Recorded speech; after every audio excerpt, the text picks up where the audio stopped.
चलो भाई, तो हम पढ़ रहे थे भारत का इतिहास।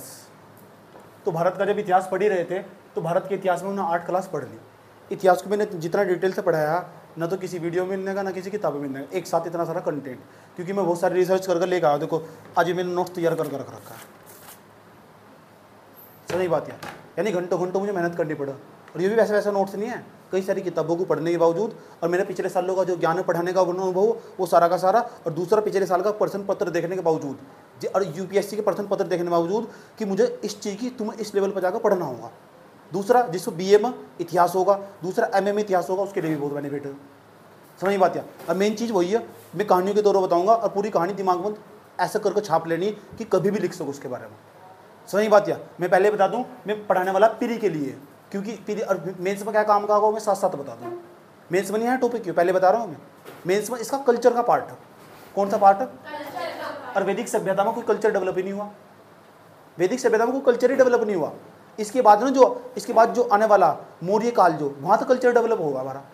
समझ में आया बात ये? इसलिए बहुत ध्यान पूर्वक समझना कि क्या कहा गया और क्या समझाया गया, नहीं तो पूरी जिंदगी इसमें धंस कर मर जाओगे। मैं एक एक वर्ड को क्लियर करूंगा आज बहुत तमीज से। समझ में आया बात ये? तो आज हम वैदिक सभ्यता पढ़ेंगे। वैदिक सभ्यता क्यों कह रहे हैं, क्या नाम वैदिक सभ्यता क्यों धरा, किसने रखा नाम यो, कौन हो वो? मैक्स मुलर ने नाम क्यों रख दिया वैदिक सभ्यता? क्या हो वेद का मतलब?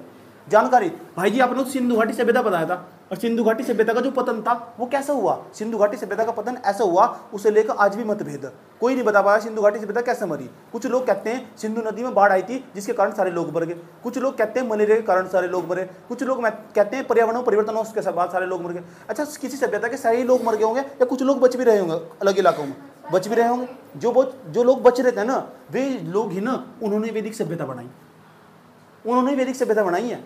लेकिन इनके जो बचे हुए लोग थे ना, वे कहाँ रहा करते थे? वे ना गंगा वाले भाग में रहा करते थे। बाढ़ तो सिंधु नदी में आई होगी, पर्यावरण परिवर्तन कहीं हो रहा होगा, कहीं तो कुछ तो लोग बचे होंगे। अरे भाई, कहीं तो कुछ तो लोग बचे होंगे। मैं भारत का एक छोटा सा मैप बनाता हूँ, प्यारा सा मैप।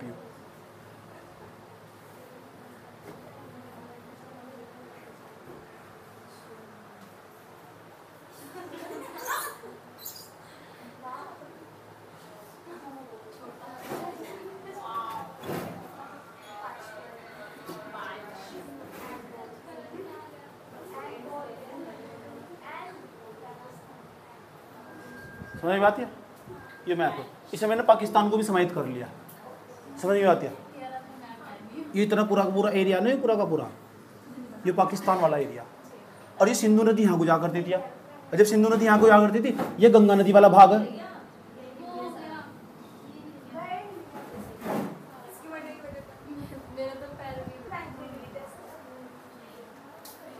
आ जाओ। हाँ जी, सुनो जी, वैदिक सभ्यता के बारे में जानो। सबसे पहली बात तो यही, इसकी मुझे जानकारी मिली कहाँ था। सही बात है। अब ना ऐसा इतिहास आ चुका भाई साहब, उसके ना पुरातात्विक साक्ष्य तो प्राप्त है ही, साहित्यिक स्रोत प्राप्त, दूसरा उसे पढ़ा भी जा सका। ये पहली बार है ऐसा। तो इस यहाँ असली इतिहास हमारा यहाँ तक स्टार्ट हुआ। जब सिंधु घाटी सभ्यता की खोज नहीं हुई थी ना, तो भारत के लोग 1920 की बात बता रहा हूँ, 1920 के बाद तो 1921 में दयाराम सारणी, दखलदास बनर्जी में आए। उससे पहले हम अपना इतिहास यहाँ से पढ़ा करते थे, यहाँ से स्टार्ट करते थे अपना इतिहास। समझ में आया बात है? ठीक। तो वैदिक सभ्यता क्यों? क्योंकि इसके ना साहित्यिक स्रोत प्राप्त, और जो साहित्यिक स्रोत में पता क्या मिला? वेद मिले। वेद, और वेद का मतलब हो ज्ञान। जो वेद शब्द है ना, इसका अर्थ ही ज्ञान हो। और ये वैदिक सभ्यता, इसके बारे में दिलचस्प जानकारी, और जो वेद के अंदर बातें लिखी हुई ना, उससे सच मान लिया गया। और वहाँ उसके अंदर जो भी बातें लिखी हुई सारी उससे सच माननी गई। लेकिन वेद को लेकर मतभेद कि वेद की रचना करी तो करी कि न, और ये वेद लिखा गया तो कब लिखा गया? साहित्यिक स्रोत परमात्म, साहित्यिक स्रोत जो प्राप्त वो प्रमाणिक स्रोत माना जा। साहित्यिक स्रोत को प्रमाणिक स्रोत माना जा। क्यों? क्योंकि सब चीजें लिखी हुई। एक तो पुरातात्विक स्रोत हो, पुरातात्विक स्रोत को इतना प्रमाणिक स्रोत नहीं मानते, साहित्यिक स्रोत को मानते, सब चीज लिखी हुई तो। सही बात है। हाँ, अगर अभिलेख प्राप्त हुआ, पत्थरों पर लिखा हुआ, वो सर्वाधिक सर्वाधिक प्रमाणित स्रोत माना जाए, क्योंकि पत्थर पर लिखी हुई ना बात। समझ में आया बात है? आ जाओ समझते हैं। तो यहाँ तो साहित्यिक स्रोत प्राप्त क्या है? साहित्यिक स्रोत।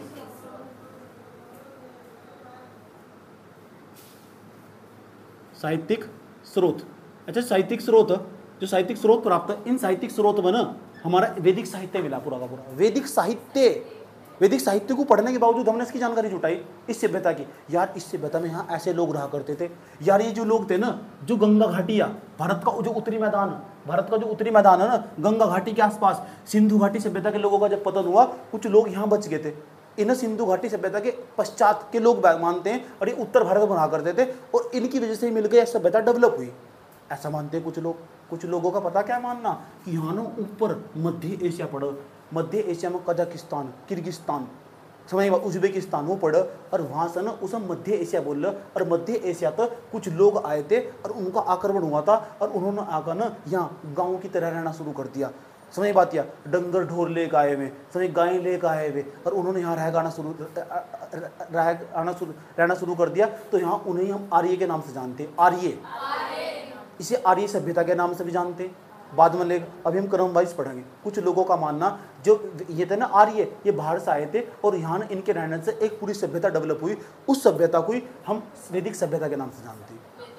वैदिक सभ्यता, आर्य का मतलब वो श्रेष्ठ लोग, ज्ञानी लोग, समझ बात है। और ज्ञानी लोग तो नाम वैदिक सभ्यता, तो घबराने की कोई जरूरत ही नहीं है। तो हम पढ़ेंगे से वैदिक सभ्यता को यहाँ तक साहित्यिक स्रोत प्राप्त हुए। और साहित्यिक स्रोत ही पता क्या प्राप्त हुआ? ऋग्वेद, ये सबसे प्राचीन वेद, पूरी दुनिया का सबसे प्राचीन वेद, सनातन धर्म का, हिंदू धर्म का सबसे बड़ा ग्रंथ, सबसे प्राचीन ग्रंथ, पूरी दुनिया का सबसे प्राचीनतम ग्रंथ। ये ग्रंथ, इसके ग्रंथ की इसका जो ग्रंथ है उसकी कॉपी दिखाने वाला तुम, बहुत मोटी बुक है, मार्केट में मिल जा ऋग्वेद। सबसे जितनी भी जानकारी जुटाई ना मैंने, इसकी सारी जानकारी जो मैं तुम बताने वाला आगे सारी जानकारी सारी मैंने हिंद पढ़ी है। और हिंद छाकर गूगल पर छाप दी गई, विकीपीडिया पर, और वहाँ तो विकीपीडिया पढ़कर लोगों ने किताब छाप ली अधो ने। समझ में आई बात या? ऋग्वेद जितनी भी जानकारी पढ़ाने वाला सारी ऋग्वेद में लिखी हुई। और आज तक किसी को नहीं पता लगा ये ऋग्वेद तो लिखा था, उसका तो नाम पता ऋग्वेद किसने लिखा है, लेकिन ये 4 वेद जो बनाए गए सारी इस पूरी सभ्यता की सारी जानकारी इससे मिलेगी। जहाँ तक जानकारी मिल रही हो तो बता दो तुम्हें पहले। और ऋग्वेद को इसलिए सबसे प्राचीन वेद माना गया। वेद का मतलब वो ग्रंथ, अवेद शब्द का अर्थ हिंदी में क्या हो? ज्ञान। सारा ज्ञान यहाँ से मिल रहा मुझे, सबसे प्राचीन ग्रंथ है, इससे पहले कोई ग्रंथ नहीं मिला। सारा इतिहास यहाँ से स्टार्ट होगा। और इस वेद के अंदर ही ऋग्वेद ही तो वो जहां वर्ण व्यवस्था की बात कर रखी है, ये ऋग्वेद ही तो। फिर इस बात को प्रश्न चिन्ह उठागा, जो ऋग्वेद लिखा गया ये कौन से सन में लिखा गया, इसे लिखने वाला कौन था जो वर्ण व्यवस्था का समर्थन कर रहा है, जो यूं कह रहा है कि दास को दास होना चाहिए, चमार चमार रहना चाहिए। समझ बात या? जो काम कर रहा था उसका बाप वही काम करना चाहिए। वेद उसका समर्थन करते हैं, अम्बेडकर इसकी आलोचना करते हैं बाद में जाकर, वगैरह मैं मानता ही नहीं साहब वेद को। यो एक तरफा एक लोगों के द्वारा लिखा गया जिसमें एक जाति को विशेष तौर पर उसका शोषण दिखा गया। और जो वर्तमान समय का जो सनातनी हिंदू है ना, इसे प्राचीन, इसे सर्वश्रेष्ठ चीज मानता हो, उसके लिए मर जाना मिट जाना चाहता हो, वर्तमान समय का जिसके अंदर बात लिखी उसे प्रमाणित मानता हो, लिखी किसने वो नहीं पता। सही बात है। हिंदू धर्म का कोई इतिहास नहीं आता पहले, बस इसे पढ़ मानने। अब इसी समय में बाद में जाकर अब तुम्हें पता लगेगा क्या रामायण वास्तविकता थी, रामायण का कोई इतिहास में जिक्र नहीं मिलने का तुम्हें। अब तुम मानते हो कि भगवान राम भी थे, सीता भी थी, अब तुम्हारा वहम टूटेगा थोड़ी देर में। फिर कहते हैं महाभारत भी हुई थी, उसका प्रमाणित साक्ष्य स्रोत दिखाऊंगे, सोर्स दिखाई करे कहाँ लिखा हुआ, उस किताब के अंदर लिखा हुआ, और वह किसी की रचना थी, किताब थी वह, मैं नहीं कह रहा हूँ, मैक्स मुलर ने बताया ये बात, या इतिहासकार, वह रचना थी, एक रचना करके लिख कर नाटक लिख कर चला गया कोई। फिर उस नाटक के आधार पर लोगों ने पढ़ा और जगह जगह मंदिर ठोक लिए। समझ बात यार? तो मुझे जगदीश, मैं नहीं कह रहा, मैक्स मुलर कह रहा हूँ, ले लो मजा। समझ बात यार? बात समझ में आ रही है? इसे लेकर बहुत लड़ाई है। तो सबसे प्रमाणित, सबसे प्राचीन सनातन धर्म का जो सबसे बड़ा ग्रंथ वो ऋग्वेद। ऋग्वेद इससे बड़ा कोई वेद नहीं है। जितने वेद गढ़े गए ना सारे इसके बाद गढ़े गए। इसे लेकर भी मतभेद है। कुछ लोग बताते हैं 1200 ईसा पूर्व का, मैक्स मुलर तो पूछा गया इसकी रचना कब हुई गई, नु कह रहा 1200 ईसा पूर्व के आसपास हुई होगी। अच्छा, बाद में आया एक WM हिटलर नाम था उसका, उसने कहा अच्छा इस टाइम हुई थी इसकी खोज। बाद में जाकर पता चला उसने एक ऐसा प्रमाणित साक्ष्य देकर प्राप्त किया, कह रहा इसके ही जैसा एक ग्रंथ अवेस्ता के नाम का, इसके ही जैसा एक ग्रंथ था वो मिला ईरान में, बिल्कुल उसमें भी इंद्र देवता का, हिंदू धर्म के देवी देवताओं का उल्लेख कर रखा और इसमें भी कर रखा। तो सुनो, वो तो 1400 ईस्वी के आसपास का और ये 1200 ईस्वी के आसपास का बता रहे तुम। फिर से लेकर मतभेद होगा कि 1000, फिर बाद में जाकर पता चला ये 1200 ईसा पूर्व का नहीं 1000 ईसा पूर्व का। मैक्स मुलर चिढ़ गया, पता क्या कह रहा है मैक्स मुलर, मैं नहीं मानता पूरी दुनिया में आज तक कोई नहीं बना ना कोई बता सकता कभी कि ऋग्वेद की रचना कब हुई। रचना हुई है, रचना आया, रचना का मतलब लिखा गया है, और लिखी वही चीज़ जो समाज में देखी हो उस टाइम, तो इसकी रचना जब हुई होगी। तो यहाँ हम पता करेंगे इसकी रचना कब हुई, आज तक किसी को नहीं पता लगा। इसे लेकर कंट्राडिक्शन, विरोधाभास, समझ में आया बात? या ऋग्वेद की रचना कब हुई? जो बच्चे इतिहास पर रिसर्च करते हैं, पीएचडी करते हैं, बता सकते हैं, उनमें भी लेकर आपस में मतभेद बने रखते हैं। समझ में आई बात? मैक्स मुलर और हिटलर नाम के दो इतिहासकार ये आपस में लड़ाई करते रहते हैं। मैक्स मुलर की बात को प्रमाणिक माना गया कि 1200 ईसा पूर्व के आसपास इसे लिखा होगा, और जो हम इतिहास पढ़ने वाले हैं ना वो 1500 से लेकर 600 बीसी के आसपास का इतिहास पढ़ने वाले हैं वो। ठीक, अब यूँ तो है नहीं 600 बीसी के आसपास, तो 600, 700, 800, 900 किसी ने बाद में जाकर लिखा होगा, ये थोड़ा पहले लिख दिया होगा, आगे होगा, बाद में तो लिखा होगा, सब चीज़ देखने के बावजूद तो लिखा होगा। तो ऐसा मान के चलते हैं 1000 से लेकर 1100-1200 ईस्वी के आसपास यो ऋग्वेद लिखा गया होगा, सबसे प्राचीन वेद। सारी जानकारी इससे मिलेगी भैया, समझ नहीं बात? क्या ओम भूर्भुवस्सुः तत्सवितुर्वरेण्यं भर्गो देवस्य, गायत्री मंत्र नहीं आया, इसका उल्लेख भी मिल रहा है ऋग्वेद में, मिला इसका उल्लेख। और ये जो मंत्र है ना, ये सूर्य को, जिसे हम सावित्री के नाम से जानते हैं, उसे समर्पित है, इसका उल्लेख यहीं से मिल रहा। आज देखो पूरी दुनिया पर चले तो किसी को नहीं पता इसका मतलब है ओम भूर्भुवस्सुः, मतलब नहीं पता किसी को, इसका अर्थ तो नहीं पता। सारी चीजें संस्कृत में लिखी जाती थी, सारी चीजें संस्कृत में लिखी जाती थी, बात समझ में आई? और संस्कृत में जो लिखी जाती है ना, सारी पद में लिखी जाती है। पद जानते हो क्या हो? यानी छोटी सी बात में बहुत बड़ी बात कह देना। जैसे कबीरदास लिखते थे, जब कबीरदास लिखते थे उस टाइम पर क्या लिपि का विस्तार नहीं होता। आज तो तुम्हारे पास पेन भी है, कॉपी भी है, तो वे लिखते थे पद में लिखते थे। पुराने लोग सारे पद में लिखते थे, और उस बात को कम शब्दों में ज़्यादा बात लिखनी पड़ती थी ना, क्योंकि लिखने की बहुत कठिनाई होती थी ना। कहीं इंक थोड़ा ही थी, वहाँ पेन थोड़ा ही था, सैलो चलता ही जाए, इनकी तो खोज ही नहीं हुई। ऐसे पेन थोड़ा ही थे वहाँ से कि दुकान पर तो खरीद के लेके आ रहे, ये पेन दे दीजिए, वो दे दीजिए, वो थोड़ा ही थे। वहाँ मोर का पंख उठा के उससे लिखते थे, और उसमें इंक बनाते थे वे, और जो इंक बनाते थे वो प्राकृतिक तौर पर इंक बनाते थे, तो बड़ी कठिनाई होती थी। इसलिए तो पद का विकास हुआ था। और जैसे जैसे 1700-1800 ईस्वी के आसपास ना जाकर प्रिंटिंग प्रेस का विस्तार हो जाएगा, तो लिखन का प्रचलन तेज आ जाएगा, और फिर इन्होंने गद की जगह पद में बदल जाएगा, सारा का सारा पद की जगह गद में बदल जाएगा। पद के रूप में लिखते थे, पद के रूप में। जैसे देखो पुरानी हिंदी किताब पढ़ोगे, उसमें इतने बड़े पढ़े, उनकी पढ़ने में कठिनाई हो, वे बहुत पुराने लिखे हुए, तुलसीदास, समय बात है, रामचरितमानस, उसमें जो लिखा हुआ पूरा का पूरा वो पद में लिखा हुआ सारा, समझिए। तो कुछ लोगों ने क्या कर रहा है, जानकारी तो थी नहीं, सबसे पहले प्राचीन संस्कृत में लिखा हुआ सारा का सारा, किसी ने अलग मतलब निकाला, किसी ने अलग मतलब निकाला, अपने अनुसार से परोस दिया दुनिया को। इसीलिए विवाद आज भी, हिंदू मुस्लिम के साथ लड़ रहे, मुस्लिम हिंदू के साथ लड़ रहे, हमारा प्राचीन ग्रंथ है, हमारा प्राचीन ग्रंथ, हम पुराने, हम सबसे पुराने, इसे लेकर तो बहुत लड़ाई है। बात समझ में आई? समझ उसको कोई पाया ही नहीं। चलो पहले ये बताओ, वैदिक सभ्यता की अगर जानकारी चाहिए, सबसे जानकारी का सबसे प्रमाणित स्रोत कौन था? वेद, ऋग्वेद। 4 वेद मिले ऐसे, लेकिन चारों वेद मत, चारों वेद का नाम बता रहा हूँ। एक तो ऋग्वेद, एक का नाम है यजुर्वेद, सबका मतलब दिखाऊं, सबका फोटो भी दिखाऊंगा, डोंट वरी। ऋग्वेद होगा, यजुर्वेद होगा, और तीसरा सामवेद। सामवेद ने कहा अथर्ववेद पहले कह दो, अथर्ववेद, फिर हमारा सामवेद। तो कितने वेद हो गए? ये 4 के 4 वेद मिले, और 4 वेद में सबसे प्राचीन ऋग्वेद। और जितनी मुझे जानकारी मिलेगी ना, इस वैदिक सभ्यता को मैं 2 भागों में बांट लेता हूँ। वैदिक सभ्यता को 2 भागों में बांट लेता हूँ, ध्यान से सुन लेना अच्छे तरीके से। ये वैदिक सभ्यता मेरी, इसे मैं 2 भागों में बांट लेता हूँ, और 2 भागों में बांट कर पढ़ेंगे सर। ऐसा क्यों कह रहे हैं हम, समझ लो ऐसा क्यों कह रहे हैं। पहले वाला इस हम यहाँ पढ़ेंगे 1500 से लेकर 1000 BC के आसपास। क्यों करा मैंने डिवीजन ही हो, इसे बोलते हैं ऋग्वेदिक काल। सारी जानकारी ऋग्वेद से मिल रही। इसे बोलेंगे ऋग्वेद के बाद का जो उत्तर का मतलब बाद में, उत्तर वैदिक काल, ऋग्वेदिक काल, इसे बोलेंगे उत्तर वैदिक काल। यहाँ कौन सा समय होगा? 1000 से लेकर 600 BC के आसपास का, 1000 से BC से लेकर 600 BC के आसपास का। बात समझ में आई? अब जो यहाँ ऋग्वेद का ऐसा क्यों करा कि मैं डिवीजन करना पड़ेगा?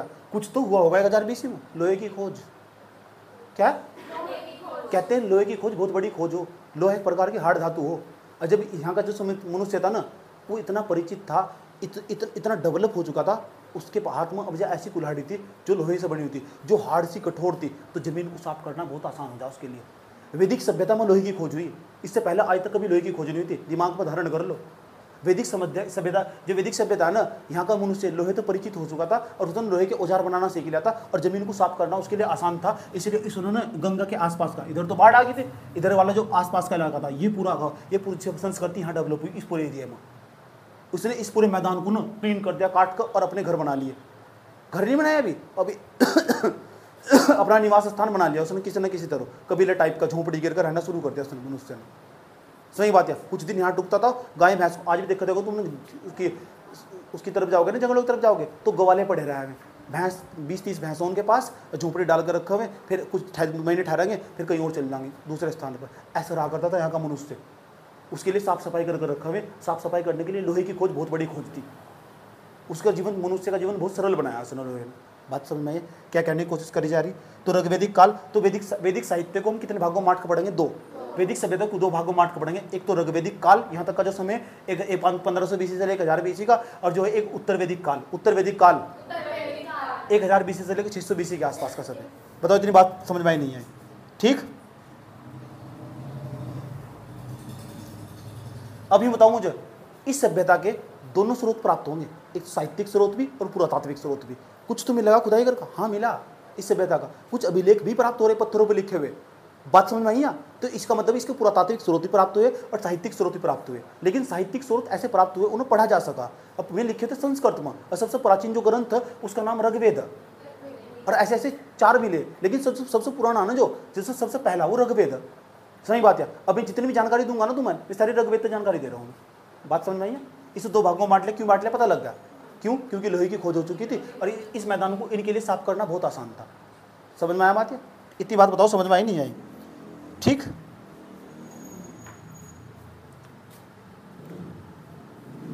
लेकिन जो शुरू के जो वैदिक आर्य थे, ये वैदिक आर्य कौन थे पता?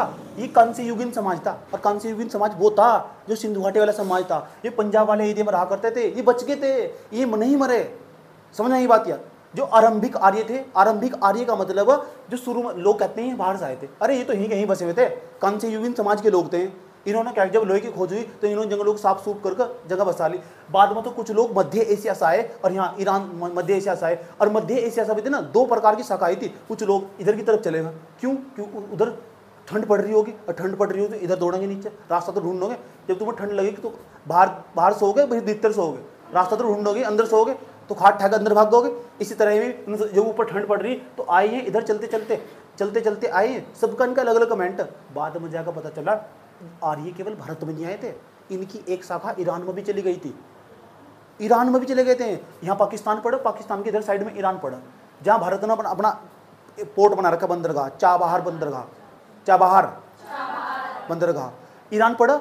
मैं ऐसा क्यों कह रहा हूँ? इनकी एक शाखा भारत में नहीं है आर्य। आर्य का मतलब वो श्रेष्ठ लोग, ज्ञानी लोग, बुद्धिमान लोग। इन्होंने, मुझे जानकारी कहाँ से मिली? ऋग्वेद से जानकारी मिल रही। ये लोग भारत की तरफ आए थे। एक शाखा इनकी पता कहाँ चली गई थी? ईरान की तरफ। एक शाखा इनकी चली गई कहाँ? भारत की तरफ। और ये भारत में आए न, किस तरह रहे हैं, मुझे बात कैसे पता चलेगी? ईरान का प्राचीन धर्म ग्रंथ, उसका नाम अवेस्ता। ईरान का, अगर तुम ईरान के लोगों के पास जाओगे ना, उनसे पूछेंगे तुम्हारा सबसे प्राचीन ग्रंथ कौन सा? अवेस्ता। ईरान का प्राचीन ग्रंथ कौन सा ग्रंथ है? प्राचीन ग्रंथ, उसका नाम अवेस्ता। अवेस्ता, फरिस्तानी अवेस्ता। अवेस्ता में भी ना उन्हीं भगवानों का जिक्र मिल रहा जिनका यहाँ ऋग्वेद में मिल रहा, और उसी समय के आसपास के दिखाई दे रहे। मामला गड़बड़ाएगा कि इसका मतलब, और वही देवता का जिक्र मिल रहा है। इंद्र का जिक्र यहाँ भी, इंद्र जी तुम्हारे ऋग्वेद में भी। सही बात या? इंद्र का जिक्र वहाँ भी, यहाँ भी। कुछ हिंदू देवी देवता का जिक्र वहाँ मिला, कुछ कहाँ मिल रहा, अंदाजा लगाया फिर हमने। पक्की बात है, आर्य जब आए थे उनकी एक शाखा तो इधर चली गई थी ईरान की तरफ, और एक शाखा इधर चली गई थी यहाँ भारत की तरफ। सही बात या? और जो लोग भारत की तरफ आए थे ना, उन्होंने भारत को पूरा डेवलप करा, और आर्य ने इस क्षेत्र में रहा करते थे। इस क्षेत्र में पता कौन से में? पाकिस्तान, भारत, नेपाल, भूटान, बांग्लादेश, इस पूरे क्षेत्र में उत्तर में रहा करते थे। और इन्होंने पूरा का पूरा एरिया डेवलप कर डाला था। लोहे की जिन्हें जानकारी है थी। ये बात समझ में आई बात? जैसे सवाल पूछे जाएंगे, मैं सवाल के अकॉर्डिंग ही बात कर रहा हूँ। जितनी बात बताई गई सारी याद रख रही, तुम सारी पूछी जाएगी तुमसे। बात समझ में आई? अभी अवेस्ता था, क्या पता लगा हम? अवेस्ता था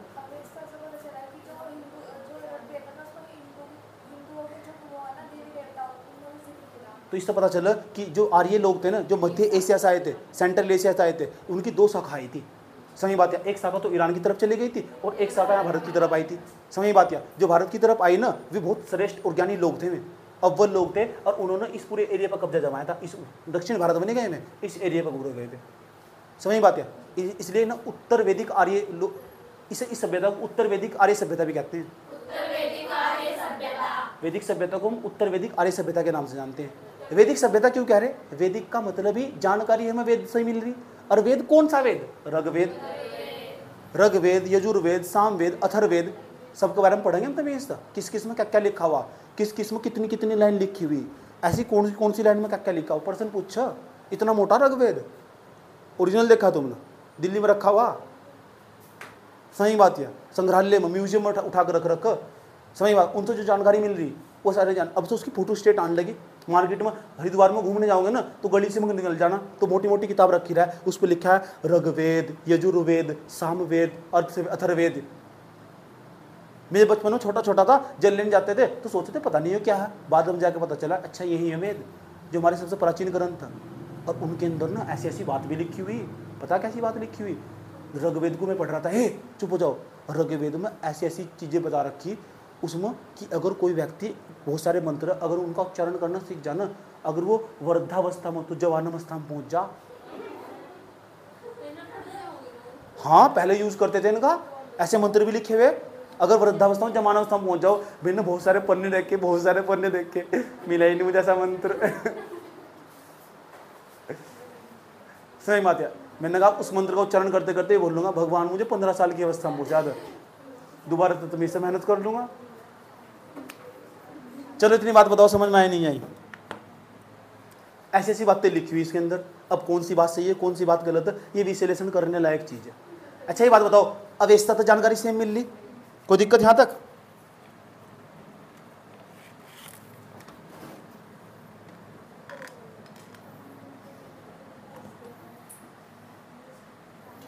अच्छा जब वैदिक काल समाप्त हो जाएगा ना, तो वैदिक काल जैसे समाप्त होगा तो यहाँ ना उत्तर भारत में 3-4 वंश विकसित होंगे। वंश का नाम बता रहा हूँ, एक का नाम कुछ राजवंश विकसित होंगे, एक यदु वंश, कुरु साम्राज्य, पढ़ेंगे माग जाकर साम्राज्य, ठीक। ये बाद में जाकर उभरेंगे जैसे वैदिक सभ्यता समाप्त हो जाएगी 600 ईस्वी के आसपास। अच्छा जितने भी भगवान आए ना, जितने भगवानों की खोज हुई है, भगवान की खोज हुई ना, सारे भगवान, जितने भी ग्रंथ, जितने भी भगवान जो मानने गए, जितने भी पूरी दुनिया में जितने भी धर्म विकसित हुए 600 BC के आसपास, जितने पाप बढ़ना स्टार्ट हुआ ना 600 BC के आसपास, नए नए भगवानों की उत्पत्ति होनी स्टार्ट होगी। रामायण 600 BC के आसपास, महाभारत 600 BC के आसपास, ईरान का 600 BC के आसपास। क्या एक साथ ही डेवलप हो रहे थे? क्या एक साथ ही डेवलप हो रहे थे? सारे भगवान एक साथ ही डेवलप हो रहे थे क्या दुनिया के? ईसाई धर्म ग्रंथ 600 BC के आसपास प्लान बना रखा था क्या? अब बताऊंगा, राज बताऊंगा, मैं तो फिर फिलोसॉफी पढ़ा बैठा हुआ हूँ ना, बताऊंगा तुम्हें। इतनी बात बताओ समझ में आई नहीं आई? कहीं जिक्र करोगे देख, तुम देखना किसी भी धर्म ग्रंथ का किसी का जिक्र नहीं आने का। ऋग्वेद का जिक्र आ रहा है, ऋग्वेद सनातन धर्म का सबसे प्राचीन ग्रंथ। इसी बात का हम डंका पीटते हैं, जितने भी सोशल मीडिया पर बेचते हैं हम सनातनी हैं, जो पूरी दुनिया में सब धर्म खतरे में थे, सनातन धर्म फल फूल रहा था। भाई पहले फूल रहा था, थोड़ा ही फूल रहा। मूर्ख आदमी कहीं के। पहले जनसंख्या 40-50 हज़ार लोगों की जनसंख्या रही होगी, 150 करोड़ जनसंख्या हो रही है, कैसे जी लगा? बात समझ में आई नहीं आई? अच्छा जो वैदिक समाज था ना, यहाँ का जो वैदिक समाज, सुन लो, जो वैदिक समाज था कैसा समाज है? वैदिक युग का जो समाज था,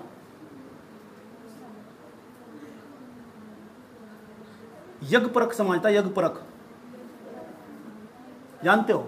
कुछ भी चीज करवानी हो तो यज्ञ करवाओ, हवन करवाओ, कुछ भी चीज करवानी हो। आज भी देखोगे तुम बड़े बड़े मेहमान, नया घर बनाओ तो यज्ञ करवाना पड़ा, हवन करवाना पड़ा, अच्छा माना जाओ। अगर गद्दी पर बैठा ना कोई तब भी यज्ञ करवाओ, शुभ माना जाए। ऐसे मैं नहीं कह रहा, ऋग्वेद कह रहे ऐसे बहुत जगह हो, शादी करवाओ तो हवन करवाओ, शुभ माना जाएगा। तो उस समय का जो समाज था ना सनातन, ऐसे जी बताओ, मुस्लिम धर्म में भी हवन करवाओगे, उनकी सब प्रकृति अलग, ईसाई धर्म में हवन करवाओगे, नहीं करवाने के कोई मतलब ही नहीं है। इसमें क्या है, यहाँ का जो समाज है यज्ञपरक समाज है। इसलिए आज भी देख लो कहीं भी कुछ भी उद्घाटन होगा ना, यज्ञ पहला, वो भी हिंदू धर्म में। समझ में बात, ये बात सही है गलत है? समझ में बात है? ठीक। बाद में जाकर इसकी आलोचना भी होगी। बाद में जाकर अंबेडकर तो पूछा गया ये क्या व्यवस्था, तू कह रहा है ये ब्राह्मणवादी लोग थे, ये यज्ञ में जो पंडित आकर बैठा होगा वो ब्राह्मण ही क्यों होगा, दलित क्यों नहीं होने का? अंबेडकर तो गट्टी आलोचना कर रहे थे, पकड़ ली बात तुरंत। पूछे जो ब्राह्मण यज्ञ में आकर बैठेगा, ब्राह्मण के हाथ में पैसा क्यों जाएगा? समझ में बात है?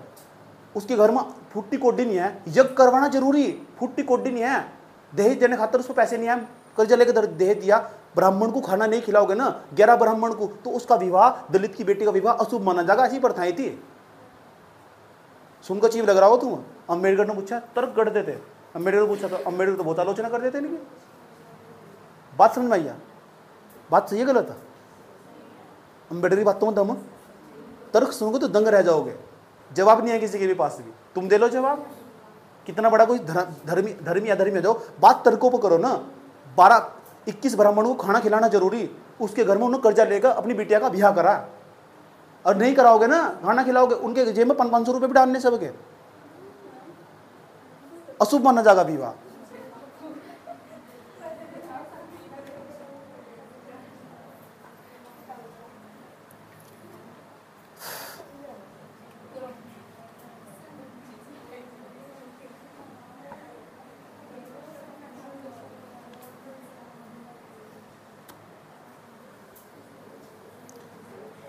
ठीक। इस टाइम जब वेदों की रचना हुई ना, भाई सुन लो, चुप हो जाओ, बात ना करो। इस समय क्या था? यज्ञ परक समाज था। दूसरा, इस समय में वर्ण व्यवस्था भी है थी। वर्ण व्यवस्था जानते हो या एक्सप्लेन करो? वर्ण व्यवस्था का मतलब है राजा का बेटा, धोबी का बेटा, धोबी का बेटा ये तो नहीं बनने का, राजा तो नहीं बनने का, इसका मतलब ऐसी व्यवस्था वहां मौजूद थी। लेकिन वह व्यवस्था ना जो मौजूद थी वह जन्म के अनुसार नहीं आती, कर्म के अनुसार थी। अगर उन्होंने यह कि जन्म तो जो पैदा होगा, इतनी भी क्रूरता नहीं आती वहाँ से वर्ण व्यवस्था के साथ। वर्ण व्यवस्था थी ऋग्वैदिक समाज में। इस समाज में इस टाइम में वैदिक काल में वर्ण व्यवस्था थी, लेकिन इतनी चरम पर नहीं आती अपने क्लाइमेक्स में जितना मौर्य काल के बाद पहुँच जा गया। गुप्त साम्राज्य में जाकर पहुँच जाएगी वर्ण व्यवस्था। वर्ण व्यवस्था बहुत डेंजरस चीज़ है, बहुत लोगों को नुकसान पहुँचाती है। इतनी बात बताओ, समझ में आई नहीं आई?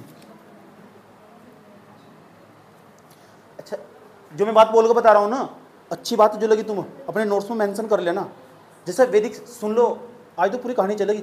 वैदिक साहित्य जब स्टार्ट हुआ ना, वैदिक साहित्य लिखा गया, इस समय कुछ संस्कृत ग्रंथों की भी रचना हुई। दोबारा सुनो। जब वैदिक ग्रंथ लिखे गए, वैदिक ग्रंथ में कौन कौन से? ऋग्वेद, यजुर्वेद, सामवेद, अथर्ववेद। इसी के समय में तुरंत इसी के समकालीन सारे संस्कृत ग्रंथ भी लिखे जा रहे हैं। अच्छा, जो ग्रंथ लिखे जाएंगे समाज में देखा होगा तो वही तो लिखे जाएंगे। और संस्कृत ग्रंथ में वेदांग, ये संस्कृत ग्रंथ, सारी चीज़ें संस्कृत में लिखी हुई इसमें, इस पर भी डिस्कस करेंगे। दूसरा, उपनिषद, ये सब संस्कृत में लिखे हुए। उपनिषद किसे जानते हैं? गुरुजी बोल रहे, शिष्य बैठ के लिख रहे, उसे उपनिषद कहते हैं। किसी के द्वारा लिखी गई बात को, बोली गई बात को लिख लेना, शिष्य जो बैठ कर गुरु के बराबर में लिखते हैं, उसे उपनिषद कहते हैं। सारे संस्कृत में लिखे जाएंगे। संस्कृत एक बहुत बड़ी बात को एक छोटे शब्दों में समेट देगी। क्यों? प्रिंटिंग प्रेस का आविष्कार तो हुआ नहीं, अब टाइप था नहीं, टैब है, फटाफट उठा कर लिख लिया। सही बात है, इंक भी नहीं आई अभी तो। इतनी बात बताओ, समझ में नहीं आई? ब्राह्मण ग्रंथ, उपनिषद। अच्छा, रामायण सुना है तुमने? रामायण का नाम? रामायण हुआ, महाभारत हुआ और पुराण हुए। रामायण, महाभारत और पुराण इसी के समय में लिखे गए, 5वीं शताब्दी के आसपास, ये 500 BC के आसपास, 600 BC के आसपास। कहा था नहीं मैंने? 600 BC से 500 BC के आसपास में सारा काम हुआ भगवान ने। सारे भगवान एक साथ डेवलप हुए हैं। समझ में आती है? कब? 500 से लेकर 600 BC के आसपास। क्योंकि संस्कृत के जो ग्रंथ है ना, रामायण, महाभारत, रामायण हुई, महाभारत हुई। रामायण को पढ़ोगे और महाभारत को पढ़ोगे तो वहाँ तुमको कृष्ण जी का जिक्र मिलेगा और सारे भगवान तुरंत जुड़ते चले जाएंगे, एक एक करके सबके तार जुड़े हुए। सही बात है। बहुत भयंकर रचना रामायण, और जो महाभारत बड़ी भयंकर रचना। इस रचना को नाटक के रूप में परिवर्तित कर देना कितनी बड़ी कला रही होगी, और आज कितने बड़े स्तर पर फल फूल रही है रचना। अपने प्रचार प्रसार कहाँ तक कर पाई है, लोगों के मन में जाकर गुथ कर बैठेगी। समझ आई बात है? मैक्स मुलर आरोप लगाते हैं, किसी ने सोचा था कि जो महर्षि वाल्मीकि है वे इतनी बड़ी रचना कर देंगे? इसकी पूरी कहानी समझेंगे हम, रचनावा। समझ बात है? ठीक, इतनी बड़ी रचना कर देंगे कि जो लोगों के मन में जाकर बैठ जाएगी।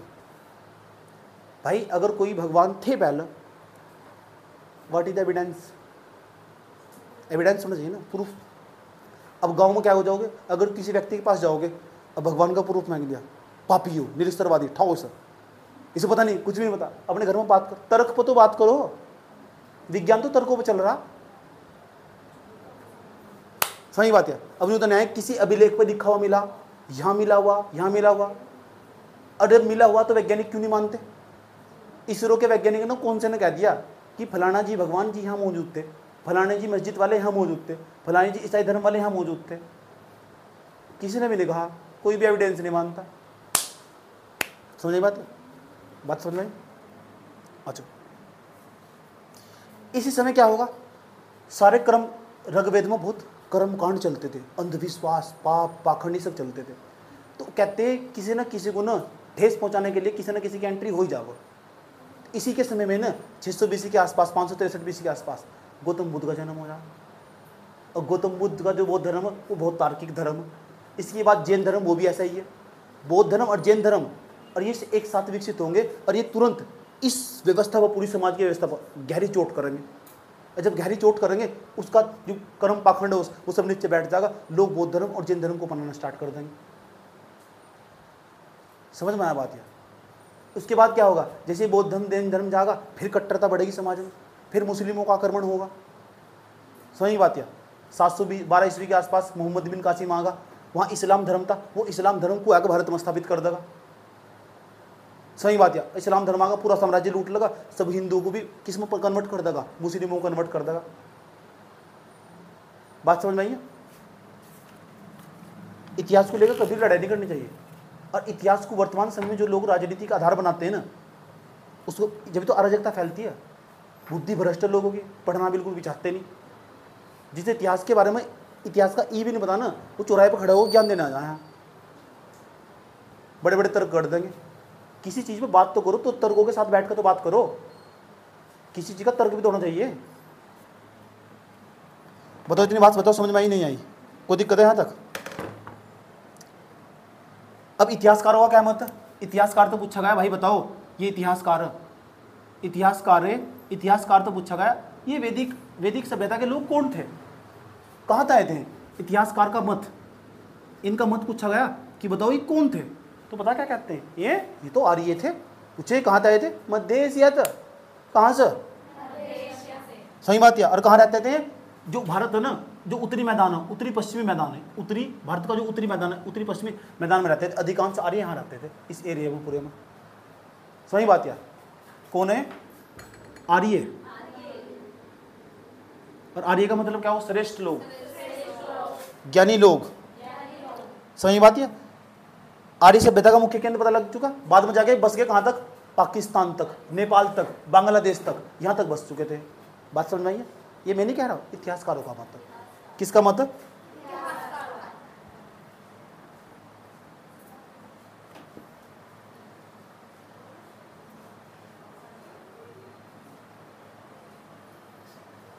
नाम पता लग चुका। इसका नाम वैदिक सभ्यता क्यों पड़ा? क्यों पता लगा? क्योंकि इसकी जो जानकारी ना, सारी की सारी जो जानकारी प्राप्त हुई, कहाँ से प्राप्त हुई? वेद से। इसलिए इसका नाम क्या पड़ गया? वैदिक सभ्यता। पॉइंट वाइज करके लिख लेना, जो अच्छी बात बताई वेद, पॉइंट वाइज करके लिख लेना, कोई दिक्कत नहीं है ना। क्योंकि वेद अभी तो मैं कहानी के बेस पर चला। अच्छा, वेद कितने? वेद तो बताना चाहिए तुम्हें। वेद हमारे, वेद कितने प्रकार के? हमारे 4 प्रकार के। पहला जो वेद हो, क्या नाम उसका? इसमें सारी जानकारी, पूरा जीवन जीना सिखा रखा है इसमें। ऋग्वेद कोई गलत नहीं है, पढ़ोगे तो दंग रह जाओगे सर। कुछ बातें गलत है। सही बात है। जो छोटी जाति के लोग उन्हें नहीं पहुंचाती है, उन्हें ठेस पहुंच सकती है, लेकिन पढ़ोगे तो बातें दंग रह जाओगे। वर्तमान समय जो वैज्ञानिक खोज कर रहे हैं ना, वह पहले 600 BC के आसपास हो चुकी थी। 600 BC के आसपास। सही बात है। तुमने ड्रोन का नाम सुना है? ड्रोन का नाम द्रोणाचार्य तो पढ़ा हुआ, समझे? ड्रोन तो सच भाई, ऐसे ऐसे पीस मिल जाएंगे भारत में, बहुत सारे ऐसे। ऋग्वेद, सच में मजाक नहीं कर रहा मैं। एआई टेक्नोलॉजी का नाम सुना तुमने? एआई टेक्नोलॉजी, एआई का मतलब सड़गड़ का इंद्र देवता नहीं आ रहा। इंद्र देवता एआई टेक्नोलॉजी से बने हुए थे। सच में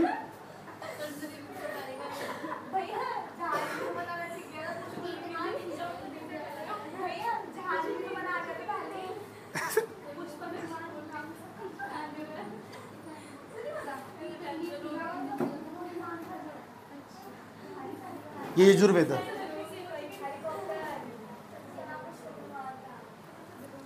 ये रहा आपका ऋग्वेद, सनातन धर्म का सबसे प्राचीन ग्रंथ है।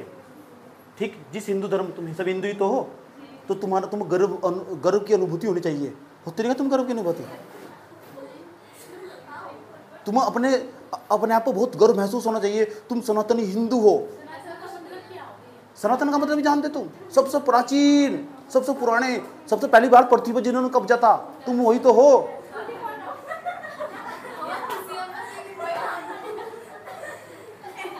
एक बात बताओ, करे तुम सनातनी हिंदू हो, गर्व से कहो हम सनातनी हिंदू थे। मैं तो गर्व के साथ, महात्मा गांधी गर्व से कहते थे मैं सनातनी हिंदू हूँ, क्योंकि वनमर्यादा के समर्थक थे ना।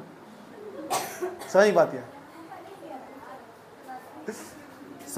सबसे पहला, सबसे प्राचीन सनातन धर्म ग्रंथ, सबसे प्राचीन धर्म ग्रंथ। दूसरा, इसी क्या खास बात है, इसमें गायत्री मंत्र मिलेगा तुम्हें, गायत्री मंत्र। और जो गायत्री मंत्र है ना, वो सावित्री को, जो है ना सावित्री का मतलब है सूर्य को समर्पित है। ये सारा गायत्री मंत्र सूर्य के लिए। अच्छा पता गायत्री मंत्र की रचना क्यों करी होगी? मैं इसकी तरफ को जाता हूँ। गायत्री मंत्र किसे समर्पित है? और तुमने उसको सुना होगा, जब पूजा पाठ कर लो सारा पानी किसे चढ़ा जा?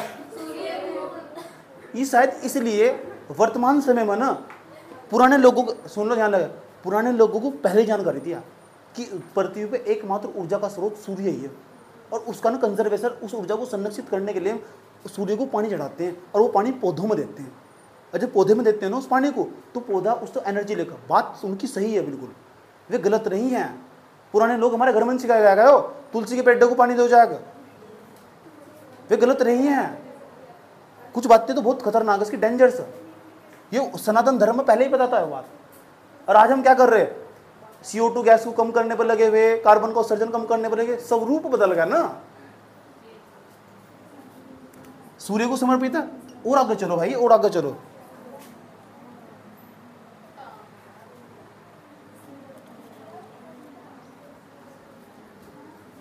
अब सुनो मेरी बात ध्यान से अच्छे तरीके से।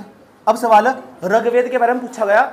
ऋग्वेद के बारे में, ऋग्वेद की जो रचना, जो ऋग्वेद लिखा गया है, पहली बात तो किसने लिखा वो तो अलग बात है, अगर मिलेगा तो पकड़ लो खींच लो और बता क्या क्या लिखा है इसके अंदर, समझ नहीं बात है, वो तो अलग बात है, उसके बारे में बात करूंगा अभी।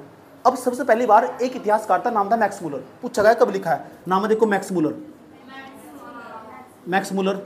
अब मैक्स मूलर तो पूछा गया ये कब लिखा गया, अंकल जी बताइए। अगर एक तो कहा उसने 1200 BC के आसपास, कुछ भी अनगढ़ कहानी।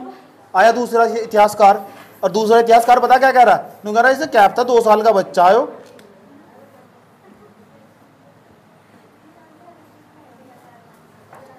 ठीक, तो ये ऋग्वेदिक काल है। कौन सा काल है? ऋग्वेदिक काल।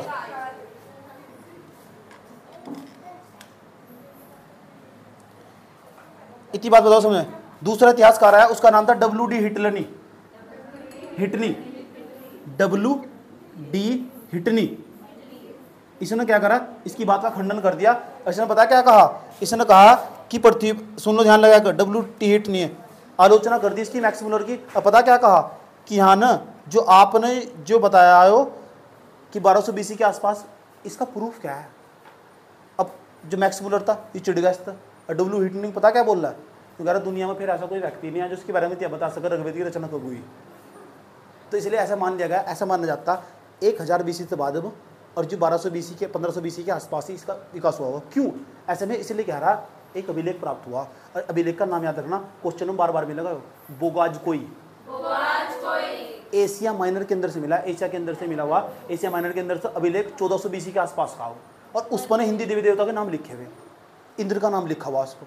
और वो तो इसका मतलब जब उस पर हिंदी देवी देवता का नाम लिखा हुआ, तो इसका मतलब ऋग्वेद भी बहुत पुराना, और उसमें हिंदू देवी देवता को जिक्र, जब हिंदू देवी देवता को जिक्र, ऐसा मान लिया गया कि ऋग्वेद की रचना ना 1400 BC और 1000 BC और 1500 BC के आसपास कहीं बीच में ही हुई होगी। समझ बात है। एक अभिलेख मिला, क्या नाम है, बोगाजकोई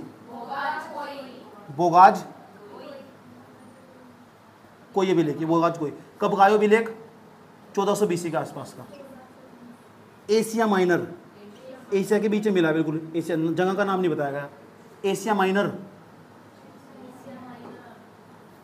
ये अभिलेख में प्राप्त बोगाज कोई अभिलेख है 1400 BC के आसपास का है। ये अभिलेख इस बात का तो प्रमाण है। इस पर क्या मिल रहा है? हिंदू देवी देवता इंद्र का जिक्र मिल रहा है इस पर, और जो सोम देवता दूसरे देवता उनमें वनस्पति के देवता उनका जिक्र मिल रहा है इस पर। तो जो हिंदू देवी देवता ना उनका जिक्र मिल रहा है इस बोगाज कोई अभिलेख पर, और वो 1400 BC के आसपास का। तो हम ये तो नहीं मान सकते ना कि जो ऋग्वेद उसकी खोज 1200 BC के आसपास हुई, तो खोज को लेकर हमेशा मतभेद रहा। इसलिए यूपीएससी कभी सवाल भी नहीं पूछने का कि ऋग्वेद की खोज कब हुई। ये बात दिमाग में धारण कर लो। जहाँ डिस्प्यूट है, जहाँ विवाद है, वहाँ कोई भी कमीशन सवाल नहीं पूछने का। पूछेगा तो सबका गलत है, सबको नंबर मिलेंगे फ्री फंड के। अभी एक भी मोटे मोटे तौर पर तुम अंदाजा बता दिया मैंने, 1000 BC से लेकर 1500 BC के आसपास कहीं इसकी खोज हुई होगी, मतलब लिखा गया होगा। जो ऋग्वेद है, सबसे प्राचीन वेद कौन सा? ऋग्वेद। सनातन धर्म की सबसे बड़ी जानकारी कहाँ मिले? जितने भी हिंदू प्रवृत्ति के लोग वे किस चीज़ पर लेकर शेर है, उन्हें भी नहीं बताओ किस चीज़ पर कूद रहे, पता उन्हें भी नहीं, जानकारी उन्हें भी नहीं बता। बस मैं सनातनी हिंदू, मैं मूर्ख आदमी, पढ़ तो ले कुछ, वो बात तर्कों पर तो बोल। क्या जानकारी है तुझे? किस चीज़ की जानकारी? पढ़, बात समझ में आया? बात है तर्कगढ़। इतनी बात बताओ, समझ में आई नहीं आई? कोई दिक्कत? चलो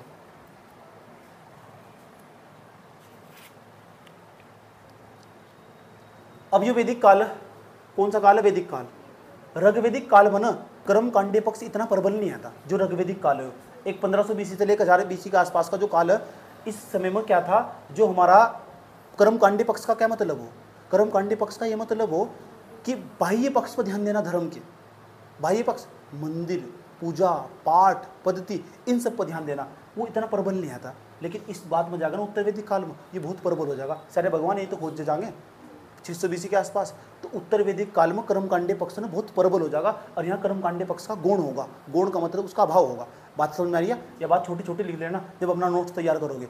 आज तो मैं बेसिक रूप से चल रहा हूँ उसका, ताकि तुम इसका एक प्रकार से इसकी सेटिंग बैठा सको। 2 भागों में बांट कर पढ़ेंगे सर, एक तुम्हारा ऋग्वेदिक काल, एक उत्तर वैदिक काल। अब मैं तुम्हें ऋग्वेदिक काल पढ़ाने जा रहा हूँ। कौन सा काल? बात समझ में आई है? ठीक। तो जो बात समझ में आ रही है ना, बोगाज कोई के बारे में पता लगा? एशिया माइनर अभिलेख, पत्थर पर गड़ा हुआ, लिखा हुआ मिला हो, जिसमें 1400 BC के आसपास, और इंद्र देवता का जिक्र मिल रहा है इस पर। तो इनकी हवा खराब होगी, मैक्स मूलर नाराज होगा, इन्होंने मेरी बात का खंडन कैसा कर दिया। समझ की बात? ये कुछ ना कुछ खोज को लाते रहा है, और इस पर भी इंद्र के जिक्र मिल रहा है, और ऋग्वेद के अंदर भी इंद्र का जिक्र। तो बात तो समानता तो पाई जाएगी। बात समझ में आई है? अच्छा लग रहा है? कोई दिक्कत तो नहीं आई तक? अब बात इतने पर नहीं टिक जाती। उतारना चाह रहेगा या वीडियो से करोगे? हल्का हल्का उतार लो, थोड़ा दिमाग काम कर जाएगा।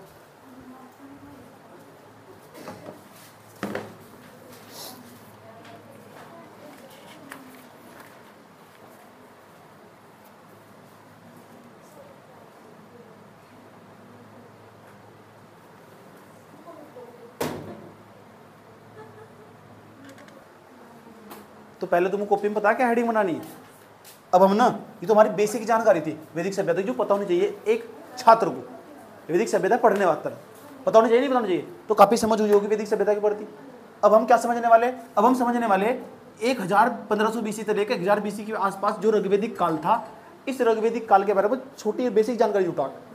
तो कॉपी में हेडिंग बना लो, ऋग्वेदिक काल 1500 BC से लेकर 1000 BC के बीच, और छोटे छोटे पॉइंट करके लिखेंगे हम।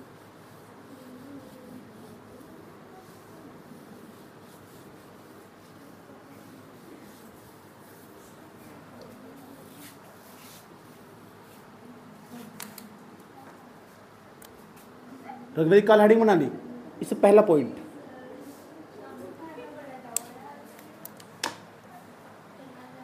सुन लो, जो इसकी तिथि नया तिथि इसकी डेट है ऋग्वेदिक काल की, यह हमेशा विवादास्पद रही, विवाद रहा इसके बीच में। तो हम बीच में ब्राइट एक पहले पॉइंट पे लिख दे तो विवादास्पद तिथि, तिथि का मतलब तारीख, तिथि कैसी रही इसके में? विवादास्पद।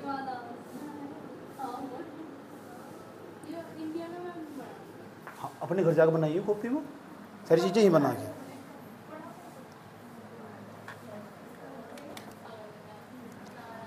इस समय तक ना 1500 BC से लेकर 1000 BC के आसपास केवल एक ही ग्रंथ की रचना हुई थी। उसका नाम कौन सा वेद था? ऋग्वेद।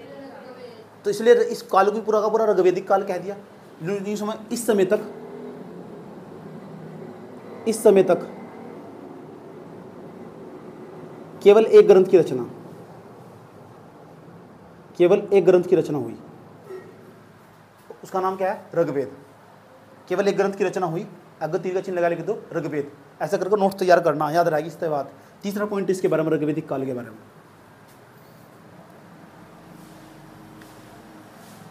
मैक्स मुलर के अनुसार, अब ये आर्य आए थे कहाँ तक? मैक्स मुलर के अनुसार, मैक्स मुलर के अनुसार, मुलर के अनुसार, अनुसार क्योंकि हम तो पीटी के लिए पढ़ रहे हैं ना, तो मैक्स मुलर के अनुसार आर्यों का मूल स्थान, आर्यों का मूल स्थान, मैक्स मुलर के अनुसार आर्यों का मूल स्थान, आर्यों का मूल स्थान का मतलब कहाँ के रहने वाले थे? तो मध्य एशिया, सेंट्रल एशिया। चौथे नंबर बताओ।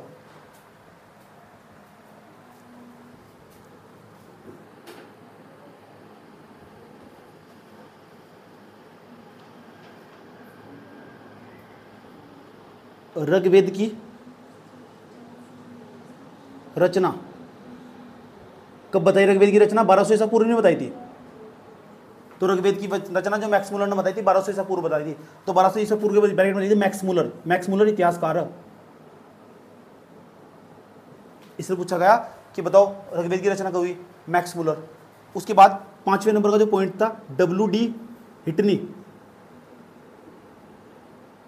ने आलोचना की।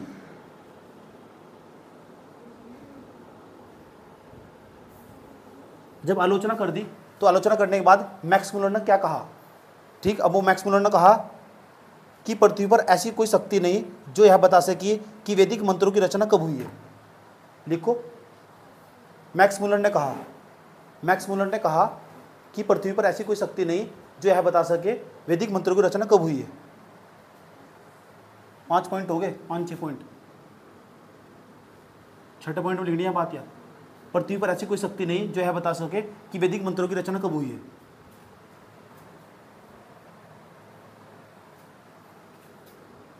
अब क्या माना जाता है? माना जाता है, माना जाता है आर्यों का जो समूह था ना, आर्यों का समूह, जो आर्यों का समूह था ये दो तरीके से आया था।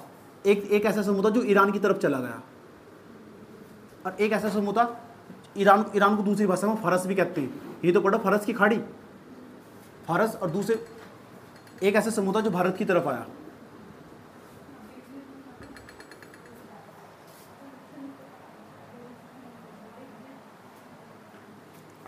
ठीक, अब जो ईरानी भाषा, सुन लो, ईरान का जो प्राचीन ग्रंथ है ना, उसका नाम क्या है? प्राचीन ग्रंथ का अवेस्ता। फरिश्ता नहीं है, अवेस्ता। इसकी जो सूक्तियां ना, सूक्तियां जानते हो क्या हो? उन्हें सुनोगे, सूक्तियां से कहते हैं जैसे बोला जाता है, लिख लिया गया, उन्हें सूक्तियां कहते हैं। जो उसकी पंक्तियां, वे हिंदू धर्म के जो प्राचीन ग्रंथ, हिंदू धर्म का जो प्राचीन ग्रंथ है ऋग्वेद है, भारत का प्राचीन ग्रंथ है, इससे मिलती जुलती है। इसकी जो पंक्तियां इससे मिलती जुलती हुई है। समझ, इतनी बात बताओ, समझ में आई नहीं है? जो प्राचीन ग्रंथ भारत का, उससे मिलती जुलती, समझ बात? या इसकी सूक्तियां प्राचीन भारतीय ग्रंथ ऋग्वेद, ये कौन सा ऋग्वेद? सूक्तियां ऋग्वेद से मिलती जुलती है, इतना लिख लेना बस, मिलती जुलती है।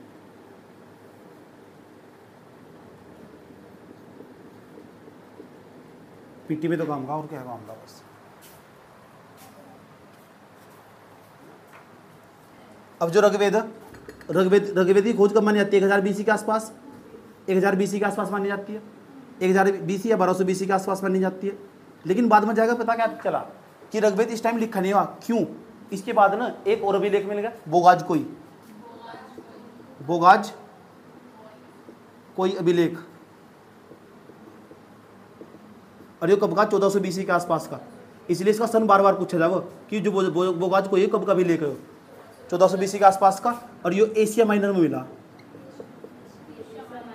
एशिया माइनर, बीच में, इसके एशिया के बीच में, स्थान नहीं बताया गया। शायद कजाकिस्तान या अफगानिस्तान के आसपास का क्षेत्र रहा होगा। सर्च करके बताना तुम कहाँ मिला है बोगाज कोई। अगर मिल जाए तो किताब में इसका उत्तर मिल जाए तो घटना चक्र में शायद इसका नीचे उल्लेख मिलेगा। इसका जाकर देखोगे ना बुगाज कोई का तो पक्का मिलेगा इसका उल्लेख। आजकल करके छाप दिया हो।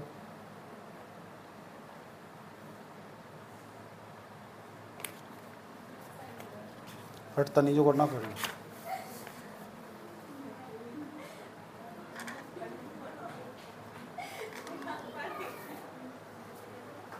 बात समझ में आई? अब हम समझेंगे जो ऋग्वेदिक काल था, इस समय का जो 1500 से 20 से लेकर 1000 BC के आसपास यहाँ जो लोग रहा करते थे उनका प्रशासन कैसा था। तो प्रशासन जानोगे तो दंग रह जाओगे, इतना डेंजरस प्रशासन था। और ये प्रशासन तुम आज का प्रशासन समझने में मदद करेगा। समझ आई बात? या हटा दूंगा सर? तो पूरी जिंदगी से लिखो ये क्या करेगी सर? ये मुझे लिखने की चीज़ थोड़ा ही है, इधर जाकर नोट्स नहीं बनाएंगे।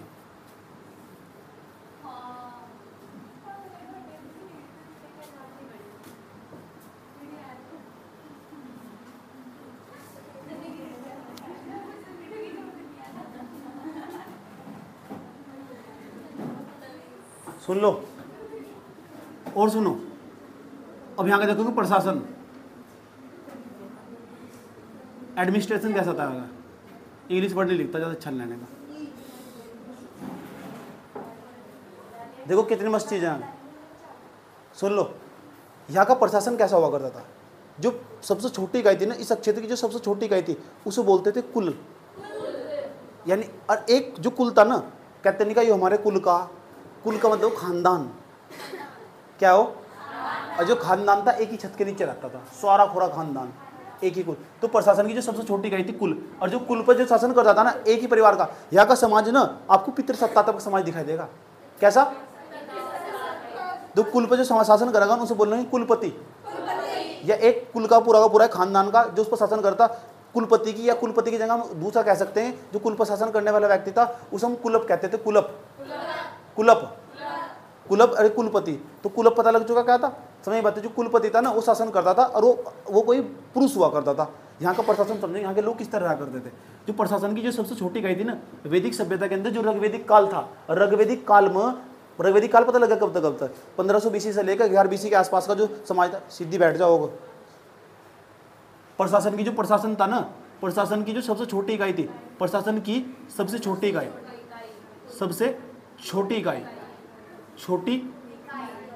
इकाई उसका नाम पता क्या था? उसका नाम था कुल। और जो कुल था ना यो कुल था। इसमें ना जो लोग थे, सदस्य थे, एक ही छत के नीचे रहते थे। एक ही छत के नीचे। किसके नीचे? एक ही छत के नीचे रहते थे।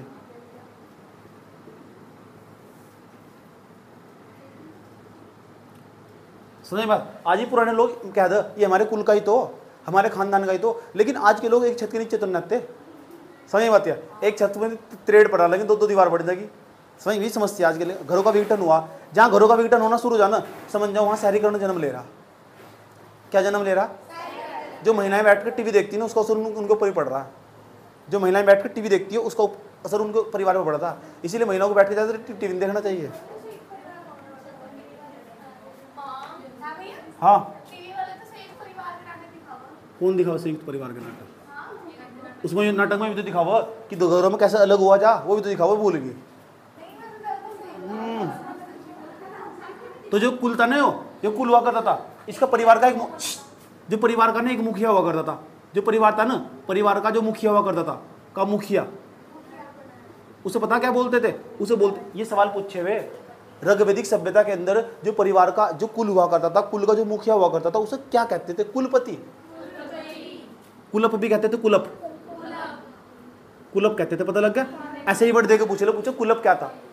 सुन लो तो कुलप पता लगा क्या था? जो ऋग्वेदिक सभ्यता थी ना उसमें प्रशासन की सबसे छोटी इकाई कुलप थी। अब जो कुलप थी ये हमारा कुल है पूरा का पूरा, और कुलप का जो शासन करने वाला उसका परिवार का जो मुखिया जो कुल पर शासन करने वाला उसे बोल लो कुलप या कुलपति। याद रहेगी बात? या अब देखो ये तो पूरा परिवार है। एक परिवार यहाँ रह रहा है, एक कुल यहाँ रह रहा है, एक कुल इधर रह रहा है, एक कुल इधर रह रहा है, एक कुल इधर रह रहा है। बहुत सारे कुल को मिलाकर एक गांव बनता था।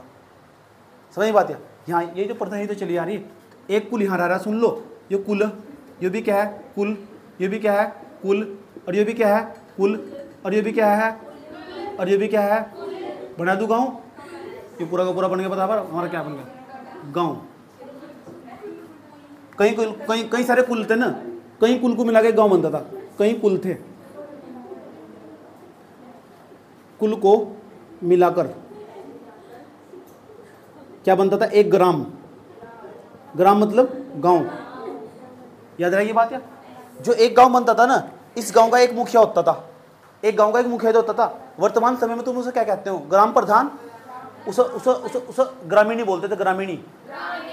तो जो गांव का मुखिया होता था ना, गांव का जो मुखिया होता था, गांव का जो मुखिया होता था, गांव का मुखिया, वहां ऐसे सवाल पूछे, मैं भी कह रहा हूं, समझ लो, उसे बोलते हैं ग्रामीणी, कमीनी नहीं, ग्रामीणी, इसे ग्रामीणी बोलते थे। ठीक, अब आगे और भी इंटरेस्टिंग बात है, ऐसे नहीं, मतलब बहुत सारे गांव को मिलाएगा, यहाँ क्या बना भैया, पंचायत, जिला पंचायत कह दो, जिले की पंचायत कह दो, ऐसा समझने की बात, कहते नहीं कौन सी नगर पंचायत, वहां नगर पंचायत बना, इस तरह मिलाकर। तो यहाँ बहुत सारे, ये तो एक गांव बन गया, और ऐसे ऐसे एक गांव, ये हो रहा गांव, ये हो रहा एक गांव, बहुत सारे गांव, एक एरा गांव, ये प्रशासन तो देखो यहाँ का कितना डेंजरस है, ये हो रहा एक गांव, ये हो रहा एक गांव, बहुत सारे गांव बन गए आसपास। जैसे तुम्हारे गांव दौलतपुर, बीचपड़ी, बहादुरपुर, संतरशाह, इस पूरे एरिया को मिला दो, इन सारे गांवों को मिलाकर इस पर भी एक शासन करने वाला होता था, और इस गांव को, पूरे गांव को मिलाकर बनता था एक पूरा जनते ही तो नाम जनपद बना है, जनपद हरिद्वार, ये जो वहीं तो निकल गए हैं, जनपद हमारा देहरादून, जनपद का मतलब जिला ही तो हो।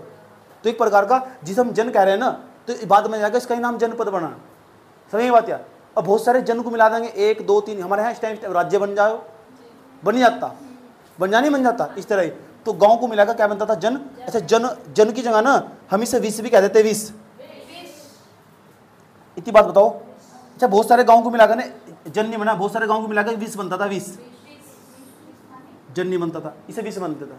और विष पर जो राज करता था, बहुत सारे गाँव पर जो राज करता था, जो बहुत सारे गाँव उसके अंडर में चले आए। जैसे हमारे यहाँ ब्लॉक बना, हाँ समझ में, तो एक ब्लॉक में बहुत सारे गाँव आओ, तो इस तरह ही ब्लॉक एक प्रकार था, ब्लॉक की तरह विष।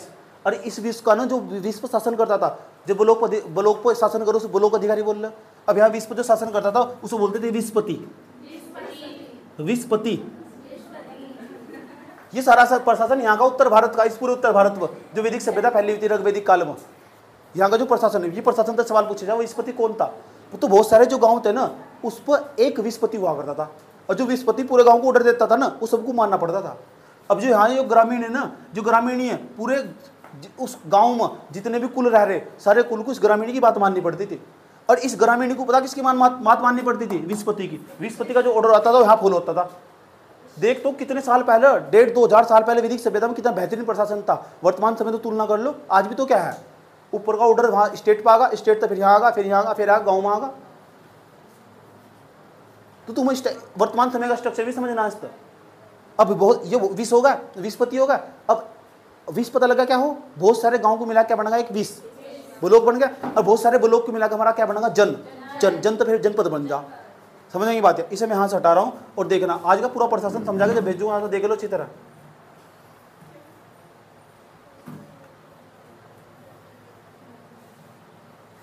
ठीक, अब देखो और क्या होगा। तो विष बन गया। अब देखो एक विष आया यहाँ से। अच्छा, एक विष में कितने गांव आएंगे, बहुत सारे गांव आएंगे। अच्छा, एक ग्राम में कितने कुल आएंगे, कुल का मतलब परिवार हो। जो कुल का जो मुखिया हो उसे क्या बोल लो, कुलप भी कह दो, कुलपति भी है। कुलकुला नहीं है, कुलाप हो क्या, कुलकुला बता रही।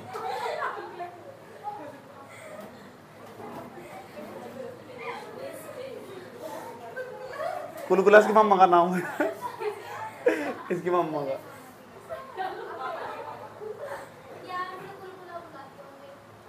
प्यार से ओहो,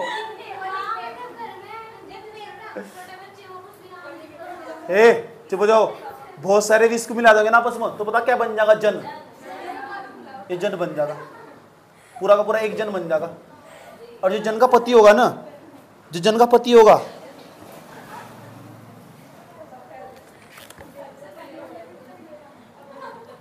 जो जन का शासक था, जन बन गया। अब जो जन का शासक होगा, एक जन का शासक जिस पर शासन करता होगा शासक, उसे पता क्या बोलते थे? राजन। और राजन का दूसरा नाम था राजा। तो एक राजा ना बहुत सारे विष पर अधिकार करता था, ऐसा बनना जाएगा राजा। अगर तुम वैदिक सभ्यता में रहते हो तो बहुत सारे विष को तुम्हारा ऑर्डर मानना पड़ेगा, और एक विष के अंदर बहुत सारे गांव आएंगे, यानी बहुत सारे गांवों पर आपका राज होगा, आप राजा हो, राजन हो आप, अगर वैदिक सभ्यता में रहते हो। बस समझ में आई? ऐसे ही सिंबॉलिक बनाना, ऐसे अपने डायग्राम लिखना भी नहीं ज़्यादा पढ़ने का, बात भी समझ में आ जाएगी, है तो पीटी में ही काम का।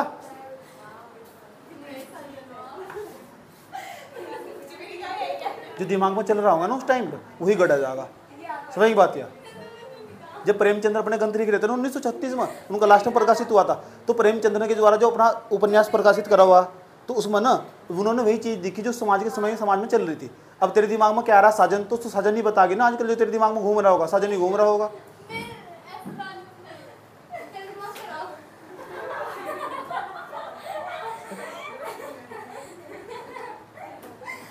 जन, एक जन, जन, जन, समझ गए?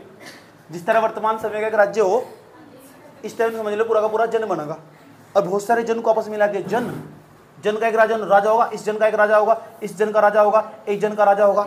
बाद में जाके तो फिर महाजनपद बनेगा। हो मगध महाजनपद हुआ करता था, बाद में जाकर हम पढ़ेंगे इस बात को, जब वैदिक सभ्यता खत्म होगी वहां जो महाजनपद पढ़ेंगे हम। जैसे आपस में से कन्वर्ट कर दोगे ना, इस पूरे एरिया को कन्वर्ट कर दोगे तुम, महाजनपद नहीं बनने का, पूरा का पूरा राष्ट्र बन जाएगा। हो वैदिक सभ्यता की बात करो, क्या बन जाएगा? राष्ट्र।